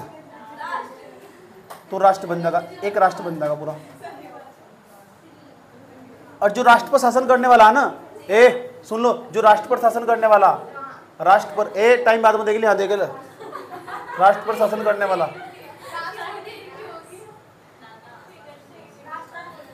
राष्ट्र पर शासन करने वाला पता क्या कहलाता था? सम्राट। यहां था यार सम्राट ये शब्द पहली बार। अशोक सम्राट था, आज अकबर था वो भी सम्राट था। इसका मतलब बहुत सारे जन पर राज करता होगा वो, एक राष्ट्र पर राज करने वाला सम्राट कहलाता था। राष्ट्र तो बड़ी कोई चीज हुआ करती थी नहीं, राष्ट्र तो बड़ी कोई चीज नहीं हुआ करती थी, ये पूरा पूरा सम्राट था। पता लगा सम्राट क्या हुआ करता था? कोई दिक्कत यहां तक? अब सवाल है, जो राजा का चुनाव होता था कैसे होता था? मान लो ये कुलपति है, कुलपति को छोड़ दो, इस पर जाओ राजा पर, इस गांव का कहते हैं जो गांव का ना मुखिया था, ये भी जनता चुनती थी पहले, लोकतंत्र था। हाँ इतने साल पहले, तो तुम उदाहरण में लिख सकते हो। लोकतंत्र के बारे में एक लाइन लिखनी हो तो वैदिक सभ्यता में ऋग्वैदिक काल में लोकतंत्र के साक्ष्य दिखाई पड़ते हैं। ले लाइन नहीं मिलेगी, पहली बार नहीं लाइन सीखी तो पर ताली बजा रही, ज्यादा खुश होने की जरूरत नहीं है। इतिहास में जाकर ना एक लाइन खींच कर लेकर आ सकते हैं। वर्तमान समय में से अगर भारत के इतिहास से तुलना करें तो वर्तमान समय में भी इस तरह के साक्ष्य, जैसे लोकतंत्र के साक्ष्य वैदिक सभ्यता से दिखाई पड़ते हैं। और वैदिक सभ्यता भी कहाँ से? ऋग्वैदिक सभ्यता से। आए समझ में? और क्या उदाहरण दोगे? वो ऋग्वैदिक सभ्यता में जो प्रशासन था, प्रशासन में राजा का चुनाव पहले बाद में जाकर ना ये क्या हुआ करता था, ये राजवंश के रूप में तब्दील हो गया था। पहले राजा का चुनाव जनता ही किया करती थी। समझ में आई बात? या तो लोकतंत्र तो हिंदी दिखना स्टार्ट होगा, लेकिन बाद में जाकर पता क्या हुआ, ये राजा था वो पैतृक होगा। पैतृक हो मतलब उसका बेटा राजा बनेगा, फिर उसका बेटा राजा। लेकिन क्या हुआ, राजा का शासन निरंकुश नहीं हुआ। राजा जनता की इच्छा के लिए काम करता था। समझ गए? जनता की भले के लिए काम करता था राजा का जो शासन था। इतनी बात बताओ, समझ में आई नहीं है? यहाँ का प्रशासन समझ में आया? अगर बहुत सारे परिवार को मिला दे, बहुत सारे कुल, जो एक कुल था, एक कुल का क्या मुखिया का कुलपति, कुलपति या कुलप भी कह सको, कोई दिक्कत नहीं है। और बहुत सारे कुल को मिला क्या बन जाता? एक हमारा ग्राम का जो मुखिया था क्या बोल रहा था उसे? ग्रामीणी। और बहुत सारे गाँव को मिला क्या बन जाता? विस का विस्पति। और उसके बाद बहुत सारे विस को मिला क्या बन जाता? जन का जो राजा का शासक, राजन को राजा भी कहते हैं। बहुत सारे जन को मिलाकर राष्ट्र बनता था। राष्ट्र का जो शासन करने वाला था सम्राट हुआ करता था। अब यहाँ राजा का जो चुनाव था, समझ बात है, प्रशासन में चल रहा है पॉइंट। यो अगला पॉइंट ऐसे सिंबॉलिक बनाओगे सारा टोटल, इससे तुरंत समझ में आ जाएगा। कम लाइन लिखनी पड़ेगी तुम्हें। जो राजा का चुनाव था ना, हाँ सुन लो, राजा का चुनाव या निर्वाचन भी कह सकते हो। तो ये तो है नहीं इस टाइम पर वर्तमान समय में यहाँ इलेक्शन कमीशन ऑफ इंडिया हो, है समझ में? मुख्य चुनाव आयुक्त तो बहुत बाद की बात है, समझ में बात क्या। तो जो राजा का चुनाव था ना वो पहले क्या था, लोकतांत्रिक था, जनतांत्रिक कह दो क्योंकि लोकतंत्र का नाम अच्छा नहीं है, जनतांत्रिक था, जनतांत्रिक, जनतांत्रिक यानी जनता चुनती थी, क्या था ये बात क्या। उसके बाद ये बाद में पहले तो कैसा था, जनतांत्रिक, और बाद में पता कैसा होगा, बाद में यूं पैतृक होगा। पैतृक का मतलब पिता की संपत्ति पर उसका अधिकार होगा। लेकिन वो था राजा का जो शासन था वो निरंकुश नहीं हुआ, और निरंकुश नहीं हुआ ना, इसका मतलब राजा जनता की भलाई के लिए काम करता था पैतृक होने के बावजूद भी। ऐसे ऐसे जो शासक वो वर्तमान समय के शासकों को वहां तक सीखना चाहिए वैदिक सभ्यता के लोगों से। पैतृक चुनाव हो रहा है, परिवारवाद चल रहा है, यहाँ से परिवारवाद है, यहाँ से परिवार का जो बेटा ना वही राजा बनेगा, अगले परिवार वो बनेगा। बात शुरू में तो जनतांत्रिक था, धीरे धीरे पैतृक होना स्टार्ट होगा। जैसे पैतृक होना स्टार्ट होगा, लेकिन राजा निरंकुश नहीं हुआ, उस पर अंकुश लगाया जा सकता था और वो जनता की भलाई के लिए काम करता था। और कहते, अब जो अगली लाइन बोलने वाला यूपीएससी पर सुना रखा, ध्यान तो सुन लो अच्छे तरीके से। कहते जो राजा था इतना अच्छा काम करता था, इतना अच्छा काम करता था, जनता खुद ही अपने आप आकर टैक्स देती थी सर कि लो आपने हमारे भले के लिए, हमारी रक्षा के लिए स्वैच्छिक कर देती थी जनता। कौन सा कर? और तुम सोचते हो स्वैच्छिक कर वो किस नाम से जानते थे? बलि के नाम से जानते थे। और बलि नाम का एक क्यों करता पूछा, वैसे ने सवाल पूछा बलि क्या था, एक प्रकार का कर्ता वैदिक सभ्यता में, और उस जनता की भलाई के लिए जाता था। और जनता स्वयं स्वैच्छिक करता, एक प्रकार का जनता खुद देती थी राजा को जाकर, ले जी राजा जी आपने हमारे लिए कितना अच्छा काम करा। ऐसे भी राजा मौजूद रहे वैदिक सभ्यता में हमारे यहाँ से। और आज के राजा को देख लो, बात समझ में आई है क्या?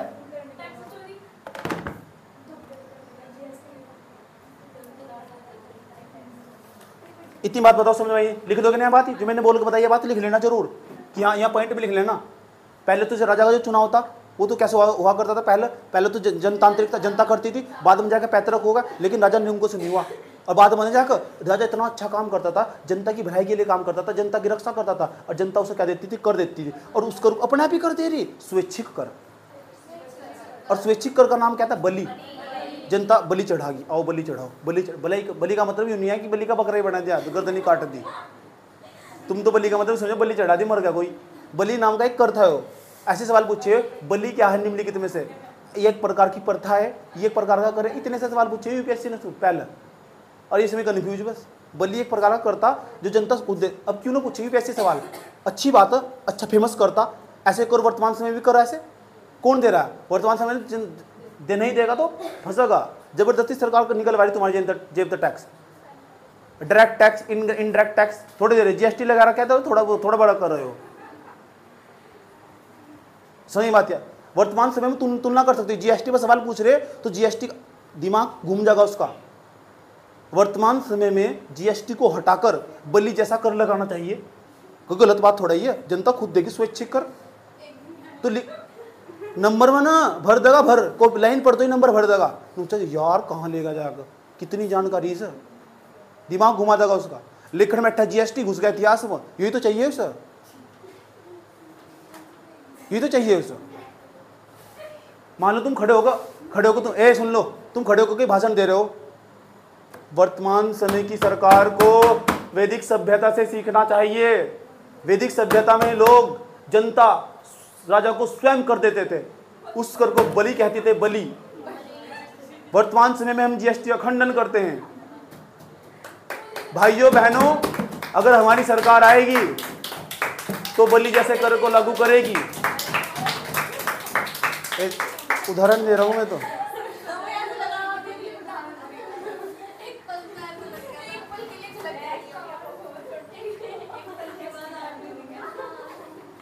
और मैं यहाँ इस मंच से खुले तौर पर कहना चाहता हूं, यदि हमारी सरकार आती है तो बड़ी मात्रा में बलि कर को लागू किया जाएगा, जीएसटी को पूरी तरह समाप्त किया जाएगा।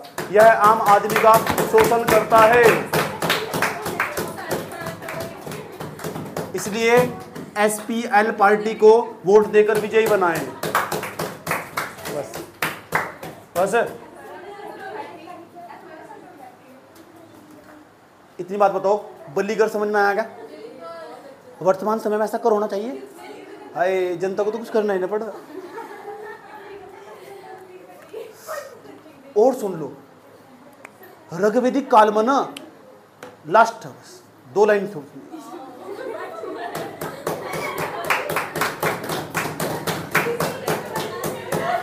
अगली हेडिंग बनेगी, अगली हेडिंग बनने वाली ऋग्वेदिक काल की राजनीतिक संस्थाएं। 2 संस्थाओं को जिक्र मिलेगा, गजब की संस्थाएं।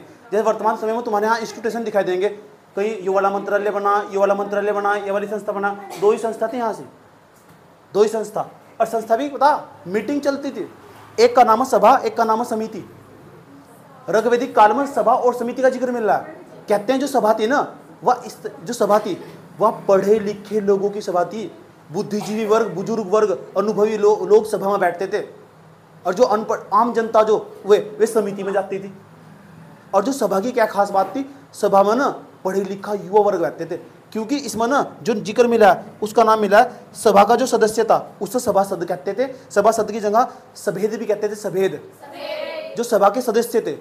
ठीक, उसके बाद उसका पितर भी कहते थे, पितर। और पितर वर्ड किसके लिए यूज हो? बुजुर्गों के लिए यूज हो। इसका मतलब बुजुर्ग लोगों की, अनुभवी लोगों की सभा थी, या जो सभा थी यहाँ थी। 2 राजनीति हेडिंग पता क्या बनेगी? हेडिंग बनानी ऋग्वेदिक काल की राजनीतिक संस्थाएं, और ऐसे करके 2 हेडिंग बनाने, एक के नीचे लिखेंगे सभा, एक के नीचे लिखेंगे समिति, और सभा के अंदर ये सारी बातें लिखेंगे जो मैं बता रहा हूँ। सही बात या? इसमें क्या लिखोगे? इसे ना उच्च सदन के नाम से जानते हैं, जैसे हमारे यहाँ राज्यसभा हो। अभी समझ बात या? हमारे यहाँ राज्यसभा हो, उसमें पढ़े लिखा युवा वर्ग नहीं रहता। तो ये बताओ, जो पढ़ा लिखा युवा वर्ग उसके अंदर मौजूद है, पढ़ा लिखा युवा वर्ग उसके अंदर मौजूद है वर्तमान समय में। तो ऐसी सभा तो हमारे यहाँ ऋग्वेदिक काल में थी, सीख लो उसका। और उसका नाम क्या है जो उसका सदस्य था? राज्यसभा का जो सदस्य उसे क्या बोलते? राज्यसभा सांसद। और उसे क्या बोल रहे थे? सभासद। हमारे यहाँ राज्यसभा सांसद बोल रहे, वे 245 के आसपास थे। इनकी संख्या नहीं यहाँ दे रखी, लेकिन थी ऐसी सभा जरूर। और जिनने बनाई होगी बाद में जाके तो राज्यसभा बनी है। वर्तमान समय की जितनी चीजें तुम्हें दिखाई दे रही है ना, ये पहले अतीत काल में रही। समझ में आया बात है? इतनी बात बताओ, समझ में आई नहीं आई? कोई दिक्कत यहां तक? तो सभा के जो सदस्य थे उसे सभासद या सभेद या पितर के नाम से जानते थे, और ये बुजुर्ग सदस्य हुआ करते थे। इतनी बात बताओ, समझ में आई नहीं आई? कोई दिक्कत है क्या? और सभा का जो अध्यक्ष था ना उसे बोलते सभापति, और आज भी सभापति बोलते हैं। अब इधर समिति में क्या लिखना? समिति के अंदर बहुत महत्वपूर्ण लाइन है, और जो लड़कियों के लिए और आगे महिलाओं को तुम्हें लिखना भी पड़ेगा। एक लाइन आराम तो बड़ी मस्त आ रही है, यहाँ से निकलेगा।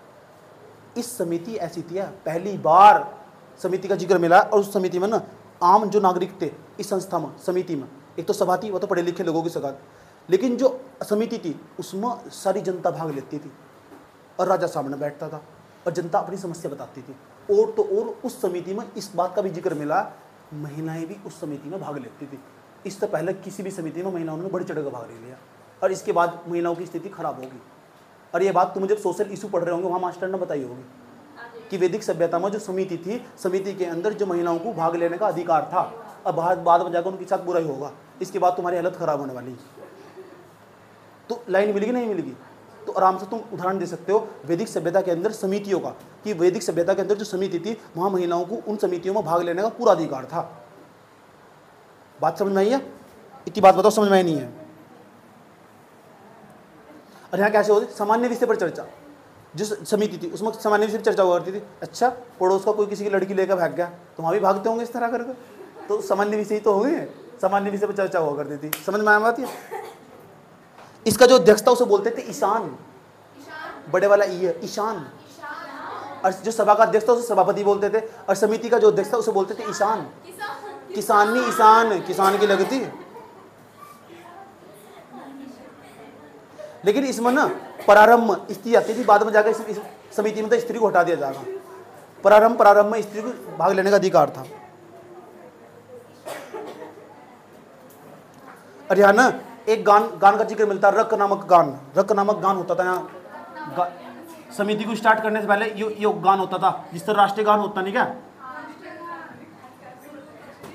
रक, ये एक प्रकार का संगीत था, एक प्रकार का गाया जाता था समिति को स्टार्ट करने से पहले, उसका नाम था रक। क्या जरा ये बात? या मुझे इतनी जानकारी मिली, सभा के बारे में बताया मैंने, समिति के बारे में बताया। अभी मैंने क्या पढ़ाया तुम? ऋग्वेदिक काल, उत्तर वैदिक काल नहीं पढ़ाया मैंने अभी। ऋग्वेदिक काल का प्रशासन पढ़ाया, और प्रशासन तक फिर कॉपी में जाकर कर देना, कर दोगे फिर कॉपी में जाकर। आज के लिए हम इतना ही रखते हैं।